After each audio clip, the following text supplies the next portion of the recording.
अयोध्या से बड़ी खबर सामने आ रही है, जहां पर राम स्तंभ का पहला स्तंभ अयोध्या पहुंच चुका है। अयोध्या से रामेश्वरम तक राम स्तंभ लगेंगे और शनिवार को राजस्थान के माउंट आबू से रामनगरी के लिए रवाना हुआ था राम स्तंभ। फूलों से सजे ट्रक पर रखकर अयोध्या लाया गया है राम स्तंभ। तो राम स्तंभ का पहला स्तंभ अयोध्या पहुंच चुका है और जिसका भव्य स्वागत किया गया है। शनिवार को राजस्थान के माउंट आबू से रामनगरी के लिए रवाना हुआ था और आज राम स्तंभ पहुंच चुका है। फूलों से सजे हुए ट्रक पर रखकर अयोध्या लाया गया है राम स्तंभ। राम स्तंभ का पहला स्तंभ है जो कि अयोध्या पहुंचा है और जिसका भव्य स्वागत किया गया है। अयोध्या से रामेश्वरम तक राम स्तंभ लगाए जाएंगे।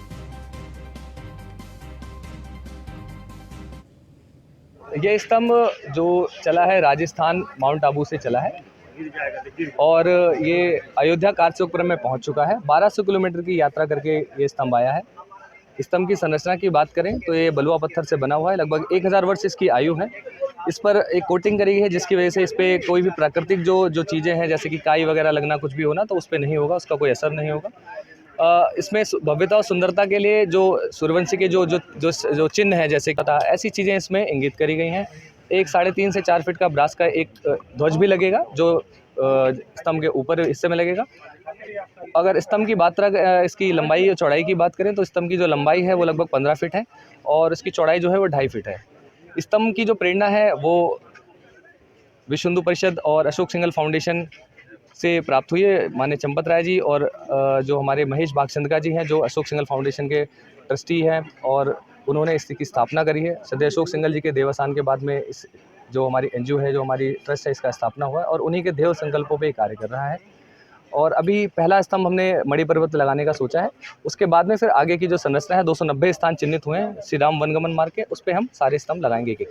हाँ, हम लोग और भी जो अध्यापक लोग हैं विधि विधान से पूजा करने वाले हैं, क्योंकि एक ऐतिहासिक क्षण है राम जी के लिए और अयोध्या में स्तंभ आना, ये हम सब के लिए बहुत गौरव का विषय है।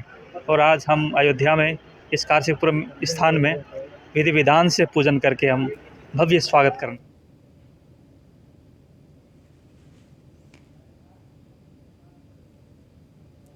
तो पहला राम स्तंभ अयोध्या पहुंच चुका है, जिसका आप तस्वीरें हम आपको दिखा रहे हैं। फूल मालाओं से सजा हुआ ये ट्रक में राम स्तंभ लाया गया है और हमारे संवाददाता अनिल निषाद अयोध्या से हमारे साथ जुड़ गए हैं। जी अनिल, जिस तरह से देखिए तस्वीरें हम देख पा रहे हैं कि भव्य तरीके से राम स्तंभ, पहला राम स्तंभ अयोध्या पहुंचा है। बहुत भव्य स्वागत भी किया गया है इसका।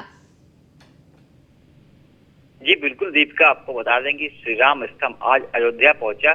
अयोध्या पहुंचते ही जैसे वो रोड पे निकला, जनता जनार्दन ने उस पर पुष्प वर्षा की और जहां जहां कारसेवकपुरम में रास्ते भर उस पर पुष्प वर्षा की गई। इसके बाद जब ये कारसेवकपुरम जो वीएचपी का है कार्यालय है वहां ये पहुंचा है तो वहां पे विधि विधान पूर्वक पूजा अर्चना के बाद वैदिक मंत्रोच्चार के बाद इसको वहां रखा गया है, जो कि जो पितृपक्ष से समाप्त होगा तो नवरात्रि में ये जाकर के लगाया जाएगा अयोध्या में।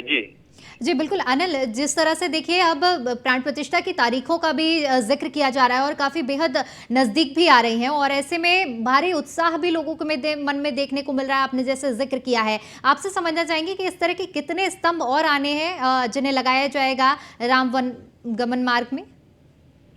ये टोटल 290 जो है राम स्तंभ पूरे अयोध्या से रामेश्वरम से जहां जहां प्रभु श्री राम के पग पड़े हैं वहां वहां पे लगाए जाएंगे। टोटल जो है 6 स्तंभ अयोध्या में लगाए जाएंगे। 6 स्तंभों में से पहला स्तंभ जो है पहुंच गया है, जिसमें अलग अलग भाषाओं में लिखा हुआ है। 3 भाषा, इंग्लिश, हिंदी और एक बिल्कुल बेहद ऐतिहासिक क्षण है अपने आप में ही। अनिल, बहुत बहुत शुक्रिया आपका हमारे साथ जुड़ने के लिए।